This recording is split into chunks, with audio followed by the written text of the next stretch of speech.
Karnataka special నుచ్చునుండే. ఇది కర్ణాటకలో బ్రేక్ఫాస్ట్కి తింటారు. మస్ట్ ట్రై రెసిపీ ఇది. ఈ నుచ్చునుండే యాక్చువల్గా ఇడ్లీలా స్టీమ్ చేసుకుంటారు. వాళ్ళ స్టైల్ నుచ్చునుండే చేశాను. కొంచెం మిగిలిన పిండితో మన స్టైల్ మసాలా గారెలు కూడా చేశాను.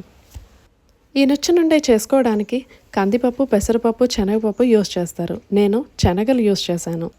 ముందుగా బౌల్లో 1 కప్పు శనగలు, 1 కప్పు పెసరపప్పుని, అరకప్పు కందిపప్పుని వేసుకొని నీళ్ళతో శుభ్రం చేసుకున్నాక మళ్ళీ నీళ్ళు పోసి ఒక 6-7 గంటల పాటు నాననివ్వాలి.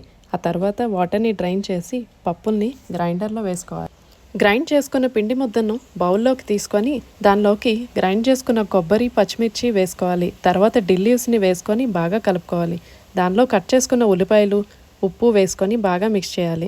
మిక్స్ చేసుకున్నాక ఉండలుగా చేసుకొని ఇడ్లీ కుక్కర్లో పెట్టుకొని ఒక 10 నిమిషాల పాటు ఉడికించుకోవాలి. అంతే, నుచ్చునుండే రెడీ. కొబ్బరి చట్నీతో సర్వ్ చేసుకొని తింటే చాలా బాగుంటుంది. ఇప్పుడు మసాలా గారెలు చేసుకోవడానికి అదే పిండిలో కొంచెం కారం, అల్లం, సోంపు, 2 టేబుల్ స్పూన్ల బియ్యం పిండిని వేసుకొని బాగా కలుపుకోవాలి. ఇప్పుడు ప్యాన్లో ఆయిల్ వేసుకొని హీట్ ఎక్కినాక పిండిని వడల్లా ఒత్తుకొని ఆయిల్లో వేసుకొని ఫ్రై చేసుకోవాలి. అటు ఇటు ఫ్రై అయ్యాక తీసి ప్లేట్లో వేసుకోవాలి. ఆయిల్ ఫుడ్ బట్ హెల్దీ ఇంగ్రీడియంట్స్తో రెసిపీ చాలా బాగుంటుంది. ఈ వీడియో కనుక మీకు నచ్చినట్టయితే like, share and subscribe my channel. Thank you.